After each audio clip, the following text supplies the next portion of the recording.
bénisse. Est-ce qu'on peut battre les mains? Amen, amen. Louange et gloire, sagesse, action de grâce et honneur. Puissance, force, soit à notre Dieu, au siècle des siècles. Amen. Amen, amen. Louange, gloire, sagesse, action de grâce et honneur. Puissance et force, soit à notre Dieu, au siècle des siècles. Amen. Et dernière fois.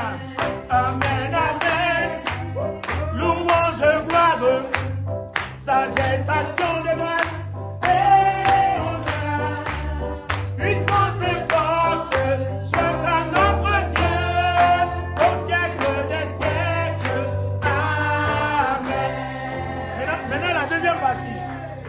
La deuxième partie. Quand je dis Alléluia, vous dites Amen. Vous dites seulement Amen. D'accord? Alléluia. Amen. Non, non. Ne tirez pas. Amen. Amen. Alléluia. Amen. Alléluia. Amen. Bon, maintenant, il y a un petit temps qui va. Alléluia. Amen. Non, non, il y a un petit temps. Alléluia. Amen. Alléluia. Amen. Alléluia. Amen. Alléluia. Amen. Voilà, regardez ça dit le chant continue. Amen. Que Dieu nous bénisse. Amen. Que sa paix soit avec nous. Merci de vous asseoir. Voilà, bonne arrivée aux églises Source de Vie, section Paris. Amen. Amen. Voilà, nous étions à Cergy et nous sommes à Sarcelles.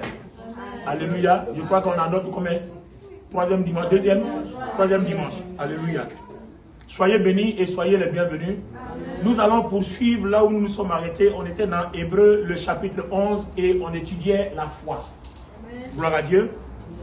On étudiait la foi. Soyez attentifs parce qu'aujourd'hui, je suis convaincu que ce message va transformer la vie de quelqu'un. Amen. Je voudrais que quelqu'un retienne quelque chose. Vous voyez, quand nous prêchons les messages à l'église, c'est pour que vous les mettiez en pratique. Le problème, c'est qu'on ne te dit pas, faut aller cultiver. Non, on te demande d'expérimenter Dieu, d'expérimenter Jésus-Christ.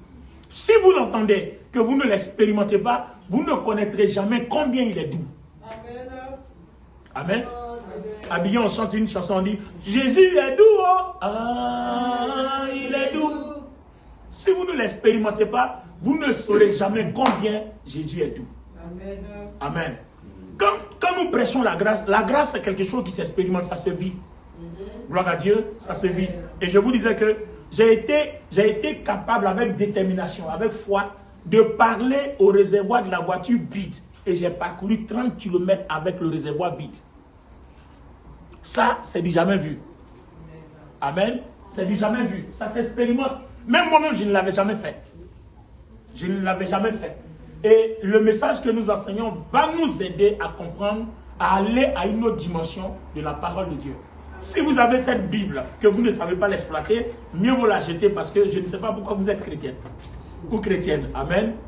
Alors, je voudrais ensemble lire trois versets, enfin un verset en trois parties. Hébreux le chapitre 11, voilà. Pour ceux qui ont la Bible, Hébreux le chapitre 11. Je suis dans ma version parole vivante. Qu'est-ce que la foi? Il dit la foi est une ferme confiance dans la réalisation de ce qu'on espère. C'est une manière de le posséder déjà par avance. Croire, c'est être absolument certain de la réalité de ce qu'on ne peut pas voir. C'est fort, hein? C'est fort. Alors, on va lire ensemble. Vous répétez après moi. La foi est une ferme confiance. La foi est une ferme confiance. Dans la réalisation de ce qu'on espère. Dans la réalisation de ce qu'on espère. C'est tout. Asseyez-vous. Vous voyez, le début du verset parle ici de réaliser quelque chose. Vous voyez, je vais prendre notre invité. Hein, ça va Esther? Voilà, je vais prendre notre invité. Bonne arrivée. Esther veut réaliser. Dis-moi, qu'est-ce que tu veux réaliser? Il y a un projet, non, pas quelque chose de privé, mais dis-nous quelque chose qu'on peut dire publiquement. Tu veux réaliser quelque chose. Tu vas acheter une maison. Vous voyez, non? Donc, Esther veut acheter une maison. Donc, elle veut réaliser le projet d'acheter une maison. Je parle concrètement pour que chacun de vous puisse suivre le processus et arriver au même résultat. Amen. Elle, c'est une maison. Peut-être que toi, c'est un mariage. Peut-être que l'autre, c'est un voyage. Peut-être que l'autre, c'est un enfant. En fait, chacun ses besoins. L'autre, c'est les finances. L'autre, c'est un travail, un emploi, etc. Donc, elle veut une maison. Et comment réaliser son projet par la foi? La question est bien posée, non? Et là, le premier verset, la Bible nous dit, avoir la foi est une ferme confiance dans la réalisation de ce qu'on espère. Donc, vous voyez, elle veut réaliser quelque chose qu'elle espère, une maison. Mais regardez bien, vous ne pouvez pas réaliser quelque chose que vous n'espérez pas. Pourquoi on met ici espérer? J'espère parce que je veux voir venir. Alors, comment quelque chose peut arriver si ça n'existe pas quelque part? Donc, il faut que tu sois sûr que la maison que tu veux existe déjà quelque part, que Dieu va faire venir. Donc, tu espères que ça va arriver. Donc, si la chose est dans le néant, elle ne peut pas arriver. Donc, vous voyez qu'on part du principe que ce qui doit arriver dans ta vie existe déjà dans le surnaturel. Donc, toi, tu es naturel. Si tu n'étais pas naturel, on ne parlerait pas de la foi. Si tu étais spirituel, on ne parlerait pas de la foi parce que le spirituel voit le spirituel. Et le naturel voit le naturel. Mais quand le naturel veut faire venir quelque chose du surnaturel, on parle de la foi. Est-ce que vous comprenez? Toi et moi, nous sommes naturels, non? Je te vois, tu me vois. On ne peut pas parler de la foi. Voilà. Je peux dire, prophète Samuel, ta robe est, comment on appelle ça? Quelle couleur? Je ne vais pas dire rouge. Donnez-moi la bonne couleur. Brique. Bon, on dit brique. Géobéton. D'accord? Donc sa robe est d'une couleur rouge géobéton. D'accord? Bordeaux, non? On peut dire Bordeaux, on peut appeler ça comme ça. D'accord. Et vous voyez, à partir du moment où je vois cette robe-là, si quelqu'un me dit, Pasteur Boni, je voudrais que tu m'achètes une robe, même chose comme au prophète Samuel, ce n'est pas par la foi que je vais l'acheter, parce que je vois déjà. Donc je n'ai qu'à aller vers le prophète Samuel, pardon, où tu as acheté ta robe là. Elle va me dire, par exemple, à Clignancourt, il dit, pardon, accompagne-moi là-bas. Vous voyez? Donc en allant, j'ai déjà les indices. Donc quand on opère dans le naturel, on ne parle plus de foi parce qu'on voit la chose. Donc je ne peux pas espérer ce que je vois déjà. Donc ce que je vois, je le possède déjà. Suivez bien, hein? Si je vois, je le possède déjà. Je peux toucher. Ce n'est plus la foi. À partir du moment où je peux toucher, si par autorité ou bien par force, par puissance, je peux frapper le prophète Samuel, je l'amène dans un coin quelque part là-bas, je l'attache, je prends la robe et puis je m'en vais. Vous voyez? Donc, quelque chose qu'on peut toucher, on la possède déjà. On ne parle plus de foi. Mais c'est quand on ne peut pas toucher de la main physique, quand on ne peut pas voir des yeux physiques, quand on ne peut pas entendre des oreilles physiques, alors on parle de la foi. La foi va être donc le procédé de prendre quelque chose que je ne vois pas, je ne peux pas toucher de mes yeux physiques, et tirer cette chose-là et l'amener naturellement afin de pouvoir la toucher. Est-ce que vous comprenez? Et cela est possible si nous savons comment ça se passe. D'accord? Et pour y arriver, il faut comprendre deux phénomènes. La foi a deux phénomènes. Si vous ne comprenez pas les deux phénomènes de la foi, vous échouez sur la foi. Ça c'est clair. Alors, les deux phénomènes de la foi, le premier se trouve dans...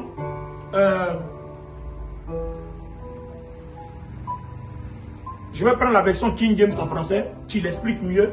Le premier se trouve dans Galates, le chapitre 2. Prenez la version King James en français pour ceux qui ont les Bibles sur les téléphones. King James en français. Je commence à partir du verset 16 et suivez très bien. Sachant que l'homme n'est pas justifié par les œuvres de la loi, mais par la foi de Jésus-Christ.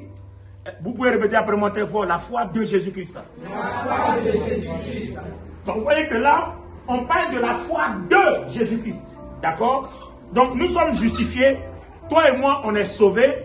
On est purifiés de nos péchés. On est lavés de nos péchés par la foi de Jésus-Christ. Donc, Tu vois, ancien, ce n'est pas ta foi, mais c'est la foi de Jésus-Christ qui te justifie de tout péché, qui te purifie de tout péché, qui fait que quand tu meurs à cause de Jésus-Christ, tu ne vas pas en enfer. Ce n'est pas ta foi, mais c'est la foi de Jésus-Christ.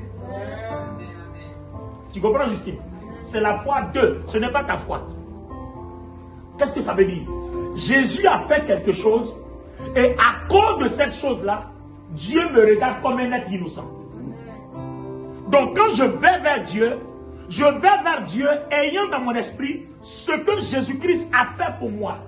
Donc en ce moment précis, je me tiens dans la foi de Jésus-Christ pour exprimer, comment on appelle ça, ma prière vers le Seigneur. Vous voyez? Donc nous nous tenons dans la foi de Jésus-Christ pour parler à Dieu. Maintenant, quand il s'agira d'opérer maintenant avec cette foi-là, il va falloir que moi j'ai confiance en la foi de Jésus-Christ et déclarer avec cette foi-là pour voir un résultat s'opérer. Donc je vais aller au fur et à mesure, étape après étape, vous allez comprendre. D'accord? Donc on reste sur le projet de Esther, qui veut acheter une maison, quelqu'un d'autre a un projet différent. Donc on va appeler à l'existence ce qui n'existe pas et cela arrive. Et quand la Bible dit que Dieu appelle à l'existence ce qui n'existe pas et cela arrive, en fait, appeler à l'existence, c'est l'existence de notre monde. Sinon la chose existe déjà dans le monde spirituel. Si vous voulez la guérison existe déjà. Vous voyez, la Bible dit, par ces meurtrissures, nous sommes guéris. Est-ce que ces meurtrissures ont été déjà effectuées ou bien ça va s'effectuer? Les meurtrissures ont été déjà effectuées il y a 2000 ans. Ça veut dire que la guérison est à notre disposition il y a 2000 ans. Donc, je m'appuie sur quelque chose qui existe pour l'appeler dans mon corps. Et ça, c'est la foi de Dieu qui fait exister la guérison de par les meurtrissures. Ça, c'est la foi de Jésus-Christ. Donc, je m'appuie sur cette foi-là et je prends moi-même ma foi maintenant, qui a une confiance dans la foi de Christ pour déclarer. Et la chose va venir. Bon, quand je dis comme ça semble facile, mais je vais vous expliquer. D'accord? Je continue Galates. Jusque-là, tout va bien. Quand on va sortir d'ici là, chacun de vous doit être capable d'opérer par la foi. La foi, c'est ta force. La foi, c'est ta puissance. Si tu n'es pas capable d'opérer par la foi, alors ta vie chrétienne ne te donnera pas de résultats. Le chrétien qui n'opère pas par la foi, c'est le chrétien le plus esclave de toute l'humanité. Vous serez un chrétien dépendant. Vous ne serez jamais libre. Et Satan va jouer avec vous. Les démons vont jouer avec vous tous les jours de votre vie. Si vous n'avez pas la foi, ou si vous ne savez pas opérer par la foi, vous connaîtrez la vérité, et la vérité vous affranchira. Et parole vivante dit, vous comprendrez la vérité, et la vérité fera de vous des hommes libres. Donc, entre vous connaîtrez la vérité vous affranchira de 8 secondes. Et puis vous comprendrez la vérité fera de vous des hommes libres de parole vivante. Il y a bien une différence. Vous comprendrez. Je peux connaître sans comprendre. Je peux connaître sans comprendre. Ou bien? Ou bien? Je peux connaître sans comprendre. Attends, je te vois et je te connais, non? Mais si on me demande, est-ce que tu la comprends? C'est pas sûr. Parce que je ne connais pas le fond de sa pensée. Donc, la personne peut avoir des attitudes, des gestes que j'interprète mal. Donc, je te connais. Ah, connaissez-vous tel frère ou telle soeur? Oui, je le connais bien, je la connais bien. Mais je ne comprends pas trop sa façon de fonctionner. Vous voyez? Donc, entre connaître et comprendre, c'est acquérir le mode d'emploi, la façon de faire. Et si vous savez la façon de faire, c'est différent de celui qui voit et qui ne sait pas faire.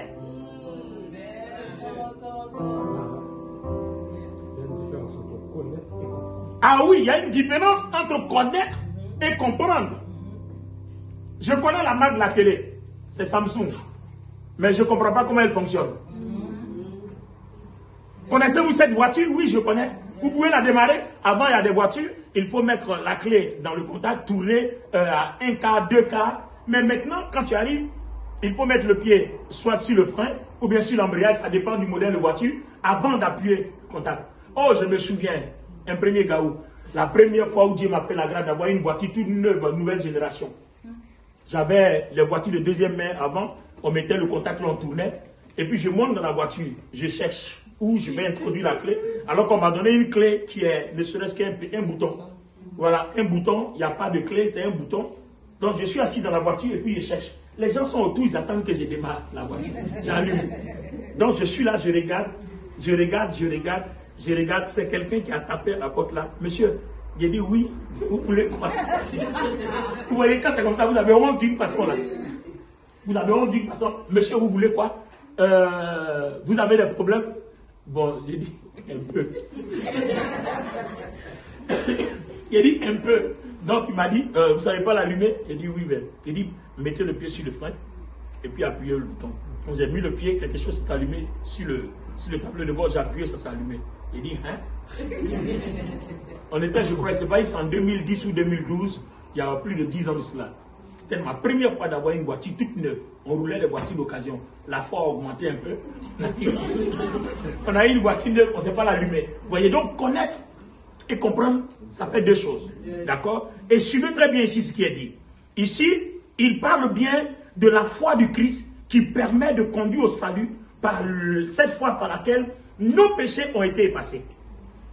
Alors regardez bien la suite. Je vais reprendre pour qu'on comprenne bien.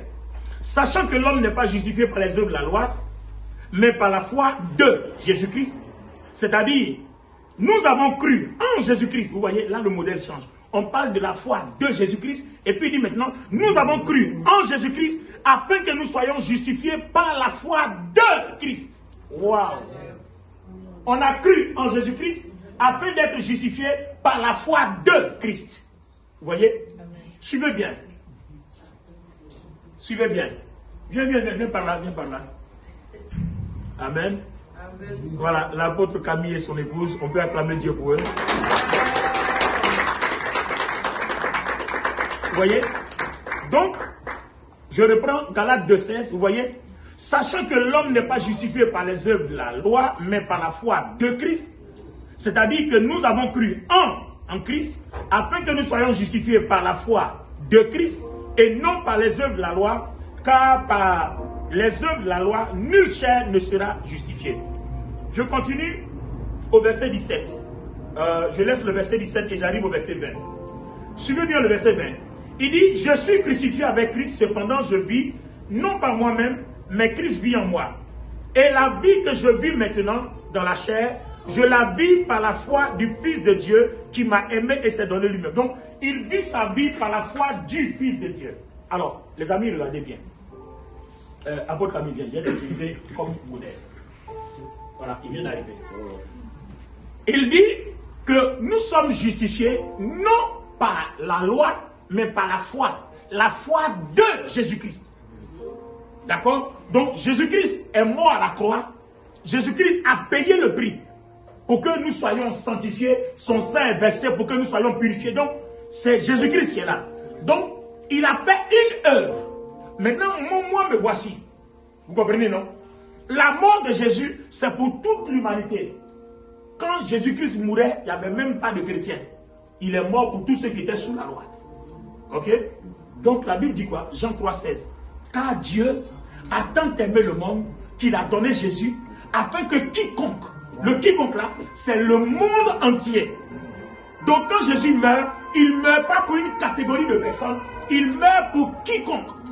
Afin que quiconque, tout le monde, quiconque croit. Donc dans ce tout le monde pour lequel il est mort, le quiconque qui va croire là, c'est-à-dire en la foi de Jésus-Christ, ce quiconque là est justifié, c'est-à-dire est sauvé. Donc vous voyez que quand je viens vers Dieu, je ne viens pas comme quelqu'un qui a fait quelque chose qui plaît à Dieu. Donc tellement mes œuvres plaisent à Dieu, alors Dieu me justifie. Non, je viens sale, je viens méchant, je viens mauvais et je m'appuie sur la foi de Jésus-Christ. Et cette foi-là, dans ses accomplissements, me purifie et me rend juste devant Dieu. Maintenant, suivez bien.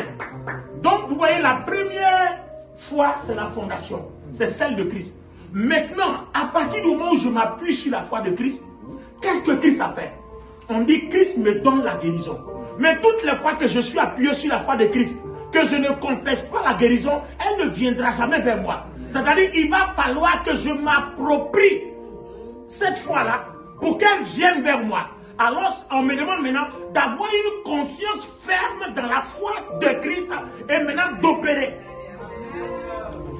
C'est pour ça que le premier verset ici, dans Hébreux chapitre 1, il dit, la foi est une ferme confiance dans la réalisation de ce qu'on espère. Donc, on a pris l'exemple d'Esther. Esther veut construire une maison. Donc, dans le processus de la réalisation, je me rends compte que dans la foi de Christ, tout a été acquis pour moi. Donc, moi, qu'est-ce que je fais? Je vais puiser dans la foi de Christ. Et avec une ferme confiance, déclarer que ce qu'il a fait est aussi pour moi. Tel que cela est vrai dans le spirituel, cela devient vrai pour moi quand je me l'approprie. Mais je vais me l'approprier comment? On dit d'avoir une confiance ferme. Alors, cette confiance ferme-là, comment elle va se définir? Comme tout part de la foi de Christ. Souvenez bien, la foi de Christ, c'est quoi? C'est les choses que Christ a déjà faites. D'accord? Et cette foi-là, c'est un don que Dieu donne aux gens. C'est gratuit. C'est-à-dire, tu ne vas pas aller jeûner pour avoir la foi de Christ. C'est des choses qui sont déjà disponibles, c'est déjà fait. Donc, quand tu viens vers Dieu, Dieu va t'accepter. On te demande seulement, est-ce que tu as confiance en ce qui est déjà fait dans le Christ? Est-ce que tu as confiance? Par exemple, si on te dit que le sorcier ne peut plus te tuer, est-ce que tu as confiance? Maintenant, pour avoir confiance, je m'en vais chercher dans ce que Christ a fait. On dit que quand tu es chrétien, un sorcier ne peut plus te tuer, non? Donc, il faut que j'aille chercher dans ce que Christ a fait pour voir si ce processus-là existe. Or, quand je m'en vais chercher, je ne vais pas voir dans la Bible noir sur blanc qu'un sorcier ne peut pas tuer un chrétien. Non. Dans la Bible, il est écrit quelque part ici dans Éphésiens. C'est pas Éphésiens même, je crois que c'est Romains le chapitre 6. Donc je m'en vais chercher toujours dans ce que Christ a fait. Hein. Je m'en vais chercher dans la foi de Dieu. D'accord? Dans la foi du Christ. Je m'en vais chercher dans la foi du Christ. Je vais chercher les éléments qui me permettent, moi, de manifester ma propre foi. Ma propre foi, c'est la confiance que j'ai dans ce qui est déjà fait. Et moi, je dois tirer ce qui est déjà fait et l'amener vers moi pour que ça soit une bénédiction pour ma vie. Alors, je m'en vais fouiller maintenant. On dit, bon, un chrétien ne peut pas être tué par un sorcier. D'accord, je suis d'accord avec. Mais est-ce qu'il y a un dispositif dans la Bible qui me montre que un sorcier ne peut pas tuer un chrétien? Je m'en vais chercher.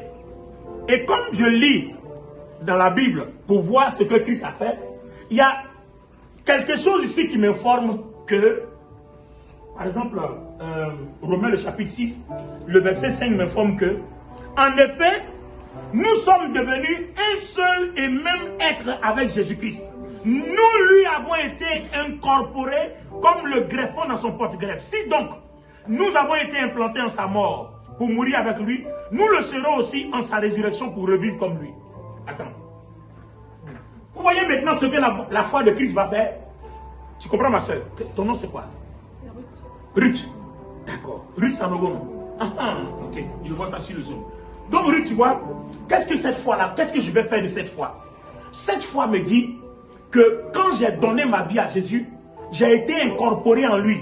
C'est-à-dire, voilà Christ, Dieu m'a mis dans Christ. Alors, le dimanche passé, j'avais fait quelque chose comme ça. Je veux le refaire pour qu'on voit, pour me permettre d'avancer. Donnez-moi un gros manteau. Qui est venu avec un gros manteau? Donnez-moi un gros manteau, un pain, quelque chose. Bon, c'est pas grave. Amenez-moi un bébé. Amenez-moi un bébé. Amenez-moi un bébé. Un bébé, voilà. Celle-là. Viens avec moi, viens. C'était elle, non, la dernière fois. Super. Viens. Viens, ma petite, viens vite. Vous voyez, on considère que cette petite fille-là, j'ai pris une petite fille pour qu'elle soit capable d'entrer dans ce manteau. Sinon, considérez que c'est vous qui êtes là. Donc, quand toi et moi, on est nés de nouveau, la Bible dit quoi? Dieu nous a incorporés en Christ. C'est-à-dire qu'on l'a pris et puis on l'a mis en Jésus-Christ. Donc voilà le manteau. On considère que Jésus porte son manteau et puis elle est incorporée en Jésus-Christ. Est-ce que vous la voyez? Donc, dans notre corps, âme et esprit qui fait notre être, il y a une partie de nous qui est totalement spirituelle, qui est cachée en Jésus-Christ.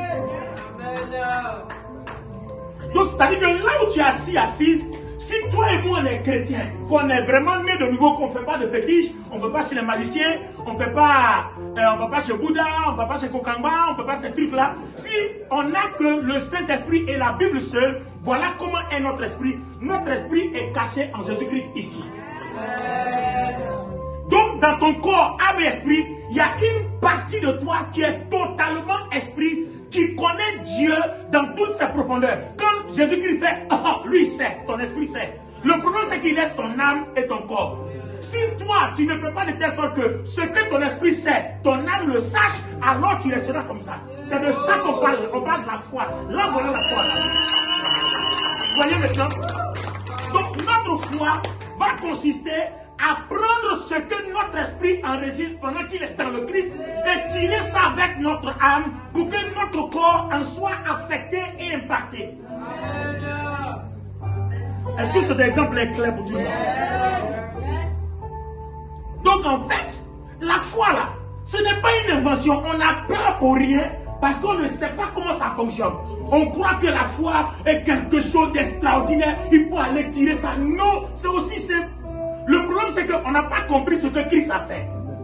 Puisqu'on est justifié par la foi de Christ, c'est-à-dire ce que Christ a déjà fait. Donc notre foi ne prend pas sa force ailleurs. Notre foi prend ses informations, prend sa puissance, prend toutes ses dimensions dans le Christ. Parce que mon esprit là, je suis fait de corps, d'âme et d'esprit. Dieu ne parle pas à mon corps, Dieu parle à mon esprit. Donc Dieu lui s'unit à mon esprit pour que tout ce qui est de Dieu soit investi dans mon esprit. Donc, dès que tu es né de nouveau chrétien, tout ce qui est de Dieu est investi dans ton esprit. Toi, maintenant, ta façon d'opérer, tu dois faire de telle sorte que toutes les informations enregistrées dans le disque dur de ton esprit soient aussi enregistrées dans le disque dur de ton âme. Vous comprenez maintenant? Parce que la même Bible, c'est-à-dire la même foi de Christ nous dit que l'âme, c'est notre force de pensée. C'est-à-dire, Dieu l'a rendu libre pour que l'adoration soit parfaite. Ça veut dire quoi?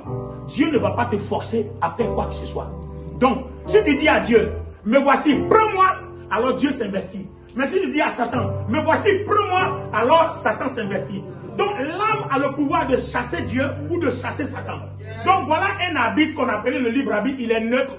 Donc, ce que lui décide là, c'est ce que la chair fait.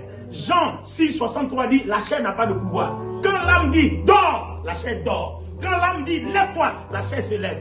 Donc, les décisions de l'âme sont les décisions de la chair. Donc, si tu as converti ton âme à partir des informations que Christ enregistre dans ton esprit, alors ton âme va faire la pression sur la chair et tu pourras dominer sur le péché, toutes les tentations et tout ce que le diable envoie. Vous comprenez maintenant? C'est pour ça que Romains le chapitre 12, le verset 2 dit, ne vous conformez pas au siècle présent, mais soyez plutôt transformés par le renouvellement de votre intelligence, c'est-à-dire de votre âme. Votre esprit est totalement parfait désormais, à cause de la nouvelle naissance. Mais c'est votre âme qui est libre. Elle n'est pas rendue parfaite parce qu'il faut qu'elle décide d'elle-même pour que ton adoration plaise à Dieu. Parce que tout ce qui est forcé ne peut pas plaire à Dieu. Et tout ce qui n'est pas forcé, qui a une décision libre, ça s'appelle la foi.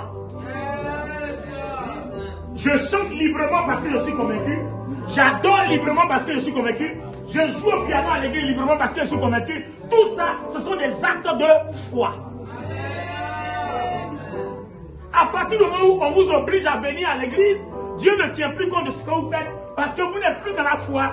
Or, Hébreux le chapitre 11 dit, sans la foi, il est impossible d'être agréable à Dieu. Vous voyez? Est-ce que vous comprenez? Donc la foi, c'est balancer notre âme vers notre esprit pour puiser de ces informations. Et comment ça se fait?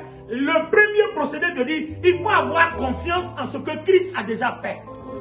D'accord? Donc, Christ est dans ton esprit. Regardez bien, là où ça devient intéressant. Ton esprit là a été incorporé dans le Christ. Donc vous voyez que tout ce qui est en Christ est automatiquement dans ton esprit. Or, tout ce qui est en Christ, c'est tout ce qui est Dieu.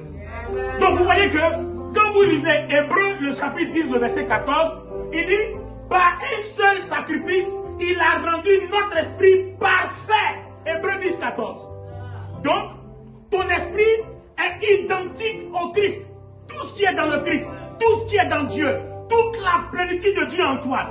Donc, quand tu pries ou tu chantes, tu ne peux plus dire à Dieu, je veux plus de toi. Tu as déjà trop. Tu as déjà trop.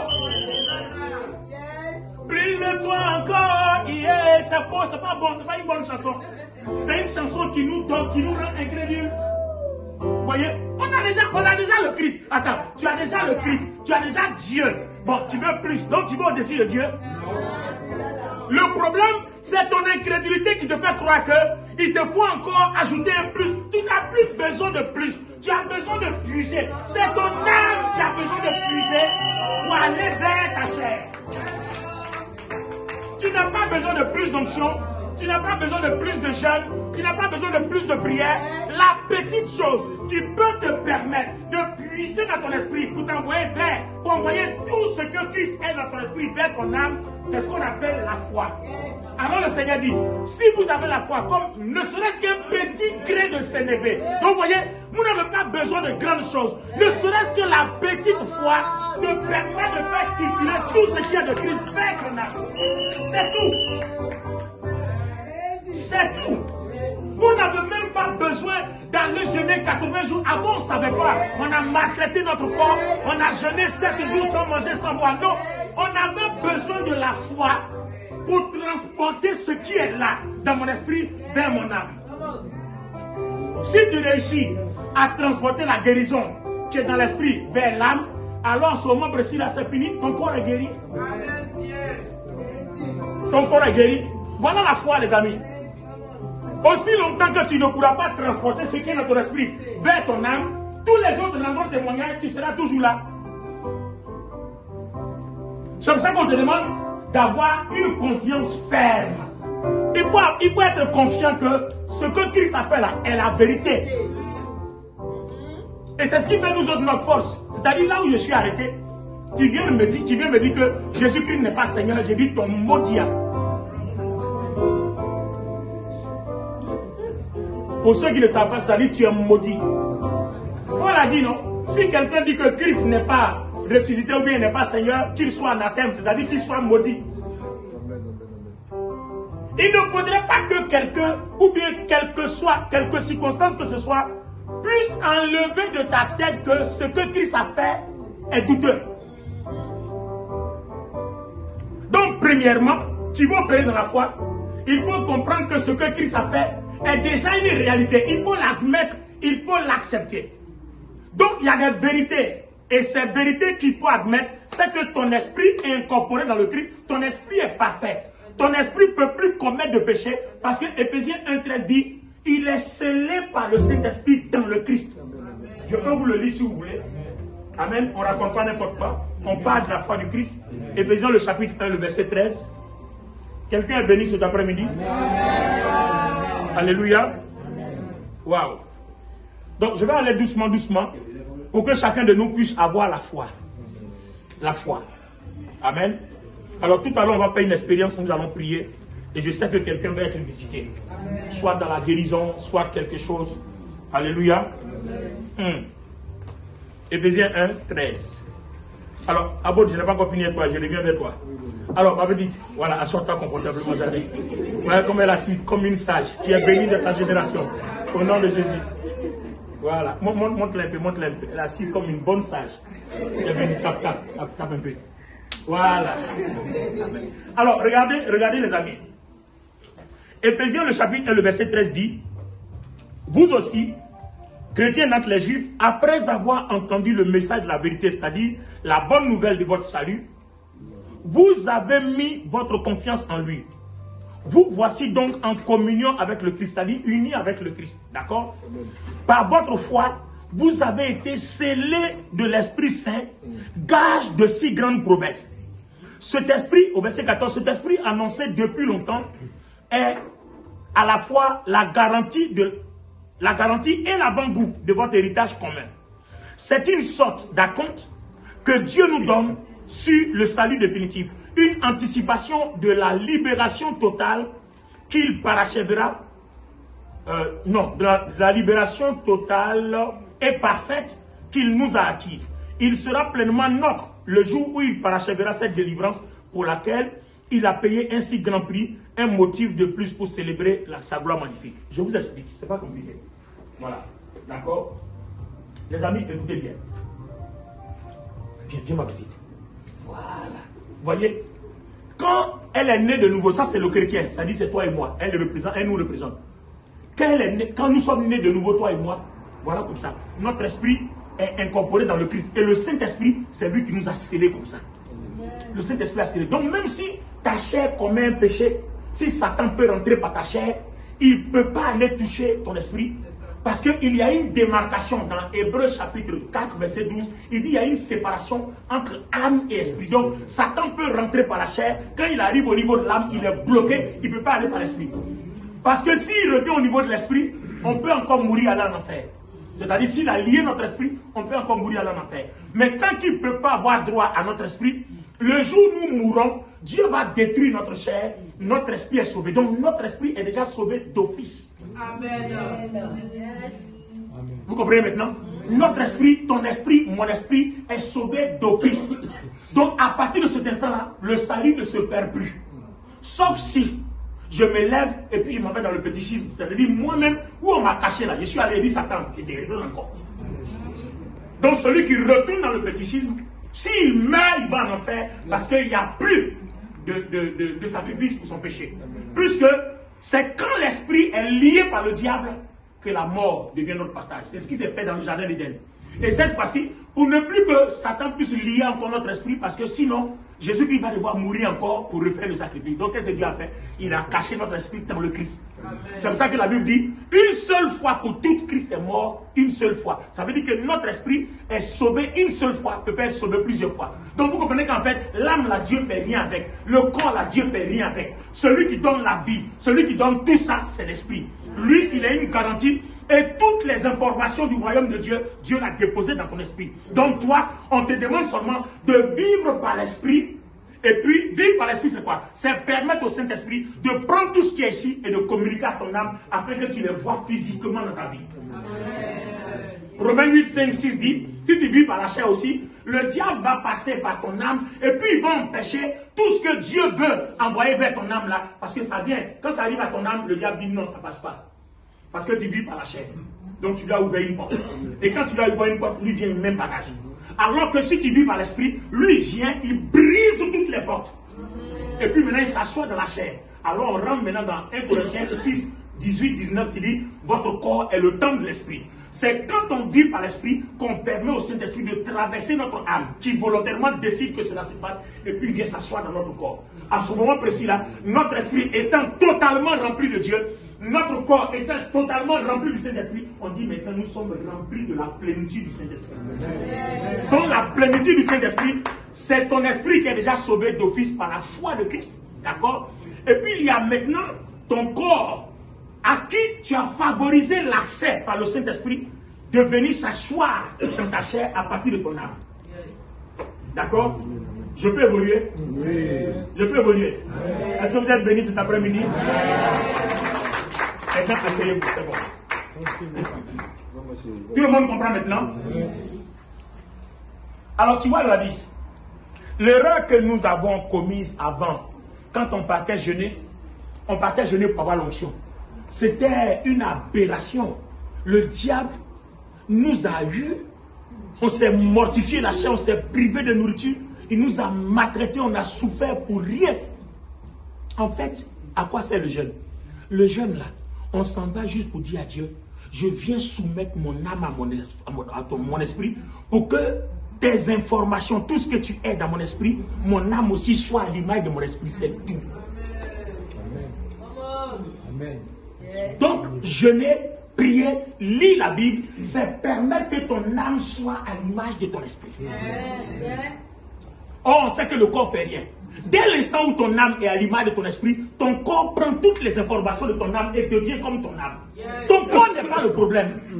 Ton corps ne parle pas si l'âme ne parle pas. C'est dans l'âme que se trouve ton intelligence et ta faculté de parler. C'est l'âme qui peut dire, Saint-Esprit, gouverne-moi. Et puis ton corps ne peut rien. Le corps n'a pas de bouche, parle pas. Parce qu'au départ, c'était une poussière arrêtée comme ça. C'est quand on envoyait quelque chose, il a commencé à bouger. Donc c'est ce quelque chose-là qui est à l'intérieur qui le conditionne. Lui, il ne parle pas. Donc si tu envoies, si tu sais puiser la guérison, que tu l'envoies vers ton corps, il ne peut pas dire il refuse, il ne peut pas dire il ne prend pas, il n'a pas le choix. Lui, il écoute l'âme. Patron, tu dis quoi?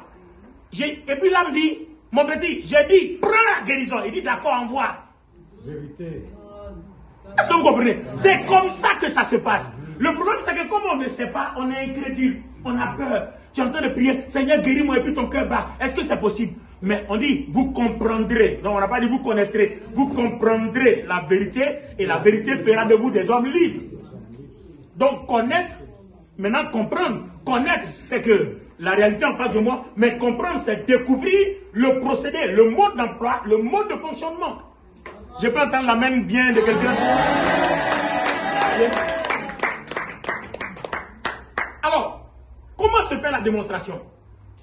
Par exemple, je reste toujours sur ton projet de maison. Hein. Par exemple, j'ai mal quelque part, j'ai mal au bras, et puis je veux une guérison. Et on me dit, la foi est une ferme confiance. Le premier palier de la foi, c'est une ferme confiance dans la réalisation de ce que j'espère. Or, je viens de démontrer que ce que j'espère existe déjà en Christ. D'accord? Donc, je sais qu'il y a quelque chose qui est là-bas, qui a une réponse à mon problème. Donc, qu'est-ce que je fais? Sauf si je ne crois pas que mon esprit est uni au Christ, et que Christ et mon esprit sont un, et comme je lis dans la Bible que c'est un, alors je prends appui sur cette foi-là, c'est-à-dire la foi de Christ, ce que Christ a déjà accompli. Et puis maintenant, je vais déclarer qu'à partir d'aujourd'hui, mon corps, mon coude, écoute bien. Dieu dit que mon esprit et Christ sont un. Donc si Christ est la guérison, mon esprit est aussi la guérison. Si Christ est le miracle, mon esprit est aussi le miracle. Si Christ est la puissance, mon esprit aussi est la puissance. Si Christ est tout puissant, mon esprit aussi est tout puissant. Alors, je t'informe, maladie, qu'il y a une partie de moi qui est toute puissante comme Dieu. Alors, Père, je te dis merci de ce que la guérison a été disposée pour moi. Et c'est pour moi, c'est pas pour les singes, c'est pas pour les animaux, c'est pour moi. Et j'ai été créé à ton image. J'appelle la guérison depuis mon esprit et je le communique à mon corps. Et pendant que tu es en train de prier, il faut comprendre, la Bible dit, tout ce que vous demandez, croyez que vous l'avez reçu. Donc pendant que tu es en train de faire, on te demande d'avoir une confiance ferme, c'est-à-dire, tu ne démérites pas. Regardez par exemple, quand le jour où j'ai parlé au réservoir, vous savez ce qui s'est passé? J'ai prié, et puis à un moment la voiture me fait façon, bon, dans notre langage, la cause, lui va s'arrêter quoi. Vous savez ce qu'il lui a dit? Il lui a dit, hey, je t'ai dit que tu dois me conduire jusqu'à la prochaine station avant de t'éteindre. Tu ne t'éteindras pas. Je ne sais pas comment tu vas faire, si c'est le vent qui va devenir carburant, ou bien si c'est, je ne sais pas ce qui va devenir carburant, mais tu ne dois pas t'éteindre. J'ai dit, tu ne t'éteins pas, hein. J'ai parlé naturellement, quoi. J'ai dit, tu ne t'éteins pas, je t'ai parlé au nom de Jésus-Christ, tu ne dois pas t'éteindre. Et tu comprends que tous les éléments de la nature, voiture, objets, vous obéissez au nom de Jésus-Christ.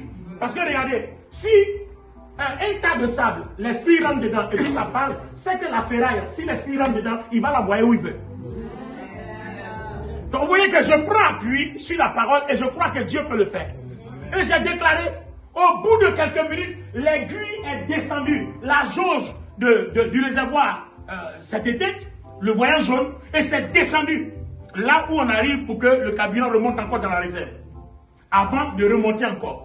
Et quand j'ai dit à Dieu, mais qu'est-ce qui s'est passé? Il a dit non, ce n'était pas parce que tu étais incrédule, mais c'est parce que tu as demandé que la réserve te conduise jusqu'à la nouvelle salle. Il va me demander de remplir ton réservoir. Donc j'ai seulement remplacé la réserve dont le voyant s'est éteint et tu es à nouveau rentré encore dans la réserve, donc ça va s'allumer. Vous voyez? Une fois que vous savez ce que Christ a fait, si vous le déclarez, vous tenez ferme. Romains le chapitre 12. La chose que vous allez faire, il y a quelque chose qui prend toutes vos déclarations. Lui, il s'en va les chercher et puis les envoie vers vous. D'accord? Alors, avant d'arriver, quelqu'un va me dire seulement qu'il n'y a que les choses spirituelles, il n'y a que les choses, mais et les choses matérielles. Si je parle d'argent, si je parle de maison, on fait comment? Il y a un dispositif prévu. Je peux vous le lire. Il y a un dispositif prévu. Le dispositif prévu dans Éphésiens, le chapitre 1, le verset 3 dit, regardez bien, je n'ai pas encore fini avec Éphésiens 13, hein, je reviens. Éphésiens 1, 3 dit, loué soit Dieu, le Père de notre Seigneur Jésus-Christ, qui nous a comblés par l'Esprit de toute plénitude des dons célestes. Ça veut dire que toi et moi, comme notre esprit est uni au Christ, toute la plénitude des dons du Saint-Esprit qui sont en Christ sont automatiquement dans notre esprit. C'est parce que tu ne crois pas que tu te sens faible. Tu te vas dormir, tu te réveilles, les maris de nuit viennent, les femmes de nuit viennent. Quand ils se lèvent le matin, tu commences à pleurer. Seigneur, ils sont venus encore, mes affaires sont bloquées. Mais quand ils viennent là, et puis le matin, tu te réveilles, tu dis, Seigneur, merci. Hein. Ils sont venus, ils ont fait leur travail. Moi aussi, je me lève par la foi, j'ai fait mon travail. Tous les poisons qu'ils ont déposés dans le corps, au nom de Jésus-Christ, à partir de mon esprit, j'envoie le sang de Jésus dans mon corps. Je déclare que tout soit purifié. Vous allez voir, aussitôt pourri, aussitôt purifié. Ça finit, et puis tu mets ta vie. Quand ils vont se rendre compte qu'ils sont venus 1000 fois, et 1000 fois ça n'a rien fait, ils ne vont plus venir parce qu'ils perdent leur temps. Mais chaque fois qu'ils viennent, tu te lèves, tu pleures. Ouais, ils sont venus encore. Oh, ils vont gâter mes projets. Mais d'accord. Quand ils ont fini, les maris de lui, ils ont fini. Matin, tu te réveilles, non? Et puis, bon, ce qui est sûr, quand tu vois, tu n'es pas content. Quand tu te réveilles, tu vas dire, wow, Jésus a gagné. Et puis tu dis, Seigneur, merci. Ils sont venus, ils ont déposé quelque chose dans ma chair. Toi aussi, par mon esprit, dépose pour toi. Parce qu'en fait, c'est l'âme qui décide. Si l'âme dit, Seigneur, dépose, le Seigneur, ça dit, l'âme lui a ouvert la porte. Le Seigneur passe et puis il dépose. C'est aussi simple. C'est l'âme qui ouvre la porte, soit à la chair, soit à l'esprit. Donc, Seigneur, ils ont déposé pour eux, non? Parce que peut-être que j'ai eu un peu des penchants charnels, ils ont joué, c'est pas grave. Mais j'ai droit à ta miséricorde. Mon esprit est parfait pour toujours. Le péché n'a pas touché mon esprit. Donc j'ai encore la possibilité d'être purifié. Je te loue de ce que maintenant, là, tout ce qui est dans mon esprit, qui est le Christ, les dons et la gloire, maintenant traversez, purifiez ma chair. Je te dis, aussitôt c'est purifié. C'est ça la foi. Aussi simple. Vous comprenez que si vous vivez comme ça, l'ennemi ne va pas jouer avec vous. Amen, amen. Pourquoi ton amen est gros comme ça? Alléluia. Et là maintenant, on est dans le côté spirituel. Je vous montre maintenant le côté matériel. Esther, on arrive juste pour toi. Hein? Il a déversé d'en haut sur nous, qui vivons dans la communion avec le Christ, c'est-à-dire pour nous qui avons été incorporés dans le Christ, toutes les bénédictions que le royaume des cieux contient. L'argent, voiture, enfants, maison, travail, voyage. C'est-à-dire tout ce que le royaume de Dieu contient. On dit bien, il a déversé. On n'a pas dit il va déverser. C'est-à-dire au moment où toi tu cherches ta maison là, c'est déjà déversé. Ça existe déjà. Donc il y a une disposition qui dit que il y a une maison quelque part là-bas qui est pour toi. Dieu te l'a déjà disposée. Donc qu'est-ce que toi tu fais? Tu appelles ce qui existe dans le naturel, le surnaturel, et tu l'amènes vers le naturel. Comment on va faire? On est dans le processus. D'accord? Alors, le processus là, on s'en va. Quand on a lu tout à l'heure, Éphésiens le chapitre 1, le verset 14, on dit le Saint-Esprit est le gage. Quand Dieu nous a déposés en Christ, le Saint-Esprit est le gage. Il nous a scellés. Et le Saint-Esprit fait quoi? Il nous donne les acomptes. Il nous donne un avant-goût de la gloire céleste. Ça veut dire que pendant qu'on est sur la terre, toute la gloire qui nous attend là-bas au paradis, le Saint-Esprit est chargé de nous donner les acomptes. C'est quoi acompte? Toi, tu as ton business, tu as des employés. Si un de tes employés vient, je suis un peu coincé, est-ce que tu peux me donner une avance sur salaire? Bon, ça se fait, tu vas lui donner. Mais à la fin du mois, tu lui donnes le reste. D'accord? Donc le Saint-Esprit, il nous donne les acomptes de ce qui nous réserve ce qui nous est réservé dans le ciel. Or, je dis bien, la Bible nous confirme que ce qui est réservé dans le ciel est illimité. C'est-à-dire, ça ne tarit jamais. Donc, quelque chose qui est illimité, même quand on prend les acomptes, les acomptes sont suffisamment illimités pour la terre. Je ne sais pas si quelqu'un a compris ça. C'est-à-dire, sur cette terre, tu peux être comblé de toutes sortes de gloires sans que ça finisse. Or, toi, ton problème, tu as tellement peur que ce qui est demandé là, c'est trop gros. Est-ce que Dieu va me donner? Mais c'est que tu es encore ignorant que tu as des acomptes illimités. Amen. Tu ignores ce que tu as. Tu ignores ce qu'on a mis à ta disposition. Donc quand tu dis, c'est encore illimité. C'est pour ça que j'ai aimé Élisée. Quand Élie lui a dit, demande-moi ce que tu veux pendant que Dieu va m'enlever d'avec toi. Il dit, je veux la double portion de l'esprit qui est sur toi. Élisée même a été gentil. Moi j'ai dit, je veux 10, je veux 12, comme les 12 tribus. C'est-à-dire l'onction qui est sur toi là. Qu'on multiplie ça par 12 sur ma vie. Élisée a été gentil, mais en fait, une seule portion de l'esprit d'Élie était suffisante pour faire descendre du feu. Donc 2 portions, si tu veux, c'est comme une bombe nucléaire qui détruit toute la terre en un seul. Donc si tu prends 3, 4, ça ne sert à rien. C'est un peu comme on s'en va jeûner. Seigneur, donne-moi l'onction. Alors que tu ne sais même pas que ton esprit est dans l'onction. Ton esprit est dans l'onction, tu dis donne-moi l'onction. Il faut que ton âme soit amie avec ton esprit pour que l'onction qui est dans ton esprit là soit l'onction dans ton âme, la même onction. Alors c'est comme ça que je prêchais quelque part, je disais, vous et nous les pasteurs, on a la même onction. La seule différence, c'est que nous on connaît la parole plus que vous. On a la même onction. Le même Jésus qui est en toi, c'est pas le même Jésus qui est en moi. C'est le même, est-ce que tu as ton Jésus, j'ai mon Jésus? Mais le problème, c'est que la façon dont tu l'as compris, et puis la façon dont je comprends, c'est ce qui fait la différence. Parce que moi, ma foi, je l'exerce, je la manifeste en fonction de la manière dont j'ai compris. Et c'est la raison d'ailleurs pour laquelle il y a beaucoup d'églises. Telle église a compris comme ça, l'autre dit on ne porte pas ceci, l'autre dit on ne porte pas ceci, l'autre dit il faut mettre à là-bas, l'autre dit il faut mettre ceci, l'autre dit il faut mettre comme ça. Et puis tout est mélangé. On ne sait même pas qui a compris au juste le Christ. Voilà tout le problème. Sinon le problème, ce n'est pas la multiplication des églises. Si tout le monde avait compris la chose de la même façon, il n'y aurait même pas beaucoup d'églises. Mais chacun dit, moi j'ai compris ça comme ça. L'autre dit, j'ai compris ça comme ça. C'est pour ça que l'autre perd plus de signes et puis l'autre perd moins de signes. Parce que le Christ, il est dans quelque chose qui s'appelle la vérité. Donc, le problème n'est pas, j'ai mon église, mais est-ce que ton église respecte les normes de la vérité telles que c'est prêché? Tu nous fais croire qu'il faut aller jeûner pour avoir l'onction. Alors que la vérité nous dit que notre esprit est uni au Christ. On a déjà trop d'onction à nous. On en a trop. Donc tu vois, l'église où je suis, où on va m'enseigner que j'ai trop d'onction, on est en train de me rendre incrédule. Alors que j'en ai déjà trop.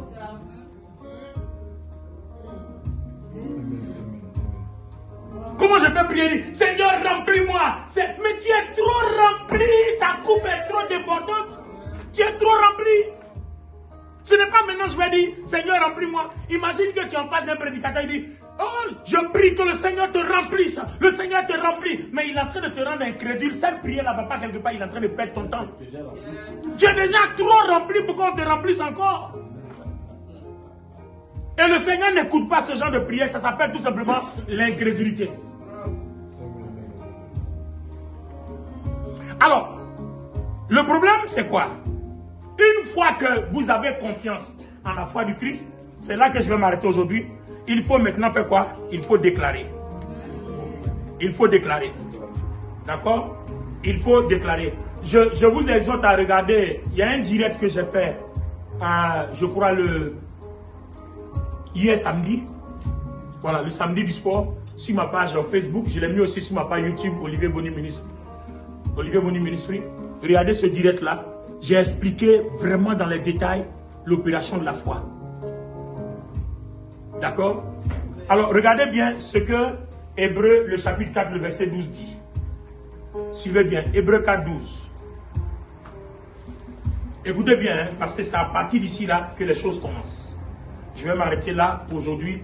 Et puis le dimanche prochain, si Dieu te fait la grâce d'être avec nous, on continuera. Parce que tout à l'heure, je vais prier. D'accord? Écoutez bien, Hébreux 4, 12. Écoutez bien. Pourquoi j'ai dit que une fois que vous avez une ferme confiance, il faut parler? Parce que Jacques, je ne sais plus, Jacques chapitre 2 ou Jacques chapitre 4, il dit, dans notre bouche, il y a la mort et la vie. Donc c'est l'âme. C'est-à-dire ce que je dis, si j'appelle la mort va venir. Si j'appelle la vie va venir. Ça veut dire que tout ce que je vais appeler dans mon esprit, ça va venir vers moi. Mais il faut que je sois ferme. Est-ce que vous comprenez? Il faut que je sois ferme. Le Seigneur a dit à Jérémie, si tu trembles, je te ferai trembler. Or, si tu ne trembles pas, c'est l'ennemi qui tremblera. Alors, regardez bien. Notre langue est comme un petit gouvernail. Son pouvoir, c'est la vie et la mort. Il est capable de communiquer la vie, il est capable de communiquer la mort. Dieu a dit que la terre soit, et la terre fut. D'accord? C'est par la parole que Dieu lui-même, il a appelé les choses qui n'existaient pas pour que ça existe dans le naturel. Donc toi aussi, si tu veux ta maison Esther, tu ne peux rien faire. Une fois que tu as le projet, il va falloir réaliser ce que Christ a fait déjà. Et en puisant dedans, c'est quoi? C'est en prenant appui et puis en appelant, en déclarant. C'est ce que je vais expliquer. Écoutez-moi bien, parce que cette partie-là est plus importante que tout. D'accord? Tout le monde a compris le côté de la foi de Christ. Maintenant, il s'agit toi maintenant de puiser de ce qui est dans le Christ et puis de manifester. Ça, c'est ta propre foi, ta propre confiance dans ce que Christ a déjà fait. Alors, regardez ce qu'il dit. Car la parole de Dieu est pleine de vie et de puissance. Elle reste toujours en vigueur, c'est-à-dire elle ne passe jamais. Elle est plus tranchante qu'une épée à double tranchant. Elle pénètre jusqu'aux profondeurs de l'être. C'est-à-dire notre être, corps, âme, esprit. La parole de Dieu pénètre jusqu'aux profondeurs de ton corps, pénètre jusqu'aux profondeurs de ton âme, pénètre jusqu'aux profondeurs de ton esprit. C'est-à-dire la parole de Dieu, là où le Saint-Esprit t'a scellé, où le diable ne peut pas traverser, lui il peut traverser, aller prendre quelque chose là-bas pour te ramener ça vers ton âme ou ramener ça vers ton corps. C'est tout simplement ce que ça veut dire. D'accord? Alors, il dit, pénètre jusqu'aux profondeurs de l'être, et puis ils ont mis 2 points, articulation et moelle. Ça, c'est dans le corps. Tous les organes vitaux, la parole arrive là-bas. Jusqu'à la ligne de séparation entre la vie de l'âme et celle de l'esprit. Je vous ai parlé tout à l'heure de la ligne de séparation entre âme et esprit, là où le diable ne peut pas arriver. D'accord? Elle discerne et révèle les sentiments et les penchants du cœur. Elle juge les pensées et les intentions les plus secrètes. Alors, les amis, qu'est-ce que ça veut dire? Qu'est-ce que ça veut dire? Ce que Christ a fait, tout ce dispositif est contenu ici, dans la parole. Donc, quand vous prenez appui sur un élément de la parole, que vous le déclarez, ce n'est pas vous qui faites l'action. C'est la parole qui va provoquer une action dans votre esprit. Et puis le Saint-Esprit, une fois que votre âme envoie une commande, c'est-à-dire une parole là-bas, le Saint-Esprit prend la parole et puis le Saint-Esprit ramène ça vers vous avec toute sa puissance. Amen. Pourquoi ton amen est gros comme ça? Est-ce que vous comprenez? Donc comme le Saint-Esprit, la parole peut arriver partout. Quand votre âme dit, Seigneur, je veux une maison, je te glorifie de ce que tu m'as déjà donné une maison. Vous voyez, votre prière va être différente. Seigneur, je veux une maison. Je te glorifie de ce que Christ l'a déjà accompli pour moi. C'est parce que Christ l'a fait que tu m'écoutes. Alors je te glorifie parce que j'ai une maison. Maintenant, une maison, comment on achète la maison? Il faut pouvoir prendre un crédit. La banque doit te donner un crédit. Et puis tu as dit, Seigneur, je commande la puissance de Dieu vers tous les organismes susceptibles de me donner un crédit pour que je prenne, pour que je puisse acheter ma maison. Toutes les personnes, tous les interlocuteurs susceptibles de m'ouvrir la porte, je les appelle, je les rends disponibles. Et si le diable avait lié un d'entre eux pour les empêcher de me l'accorder, alors je commande la puissance de Dieu contre ces œuvres, je les détruis. J'aurai un rendez-vous à la banque avant que je n'arrive, que la parole me précède. Tout l'environnement doit être assaini. Je déclare cela au nom de Jésus. Donc, partout où tu dois aller pour que la chose se passe, tu as déjà commandé la parole, tu as déjà tout fait. Maintenant, quand tu vas arriver, tu ne dis pas, non, s'il vous plaît, je suis venu, est-ce que vous pouvez me donner un crédit pour avoir une maison? Non, ce n'est pas la foi. Tu as déjà commandé qu'on te donne. Donc quand tu viens dans l'attitude de quelqu'un qui l'a déjà.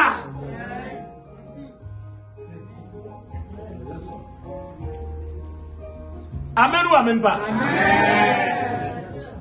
Tu viens dans l'attitude de quelqu'un qui l'a déjà. Donc même si tu arrives quand Dieu ne te donne pas, ah non, il ne faudrait pas que tu te décourages Parce que l'esprit a déjà fait. Dieu dit, avant même que vous arrivez, c'est déjà fait. Donc tout ce que vous demandez, c'est déjà exaucé. Le problème, c'est que le diable peut s'opposer. Donc si tu arrives qu'on dit on ne peut pas, tu dis rien. Retourne à la maison. Commande encore sur eux. Et quand le Saint-Esprit te convainc, repars encore. Tu vas repartir au moins 3 ou 4 fois, ils vont t'ouvrir la porte. C'est ce qui s'est passé dans Daniel, le chapitre 9. Vous savez pourquoi? Une première prière a été faite. Et puis, l'exaucement a été instantané. Et une deuxième prière, dans Daniel chapitre 10, là, il y a eu un démon qui a bloqué. Donc, Daniel a persévéré dans le jeûne et la prière pendant 21 jours. Mais à l'époque de Daniel, ce n'est pas notre époque. À son époque, il ne savait pas faire de combat spirituel. Parce que son esprit n'était pas uni à l'esprit de Christ. Il n'avait pas la puissance telle que nous on a. Donc, il était obligé de se servir des moyens de boire à Taï. Mais nous, notre esprit incorporé dans le Christ, on ne souffre pas comme lui. Nous, on commande, on ordonne.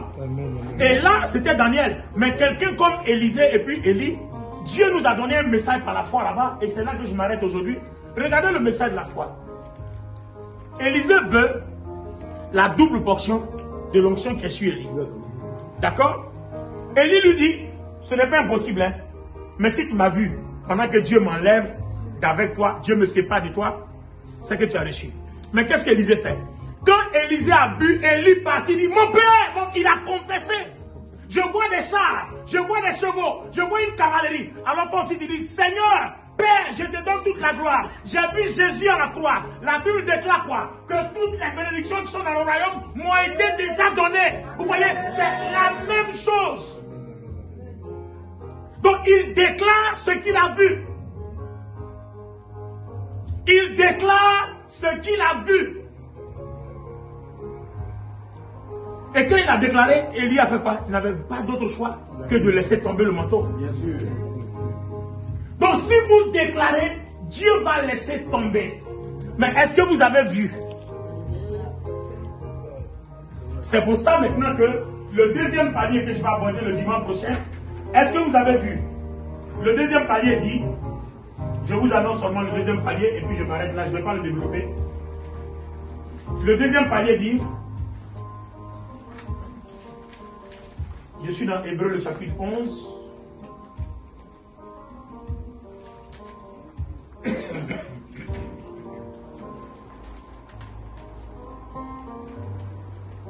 Bien, regardez bien, c'est pour ça que le deuxième palier dit, la foi, c'est une manière de posséder déjà par avance.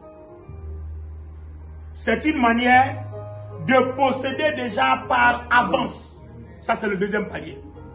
Le premier palier dit, la foi est une ferme confiance dans la réalisation de ce qu'on espère. C'est ce qu'on explique aujourd'hui. Enfin, la suite de ce qu'on a fait le dimanche dernier. Et le deuxième palier dit, croire, c'est une manière de posséder déjà par avance. Et c'est ce deuxième palier qu'on va voir le dimanche prochain. Comment posséder déjà par avance? Donc, croire, c'est déjà posséder par avance. C'est-à-dire, j'ai déjà la chose avant que j'aille à la banque pour qu'on me dise, donnez-moi l'argent. Alors, comment tu fais pour avoir la chose avant d'aller à la banque? Si tu viens dimanche prochain, c'est ce que je vais expliquer. C'est-à-dire, je veux une maison, mais avant même que j'aille à la banque pour aller demander le crédit, j'ai déjà la chose et puis je m'en vais. Donc, comment tu fais pour avoir la chose avant de partir? Alléluia. Alléluia.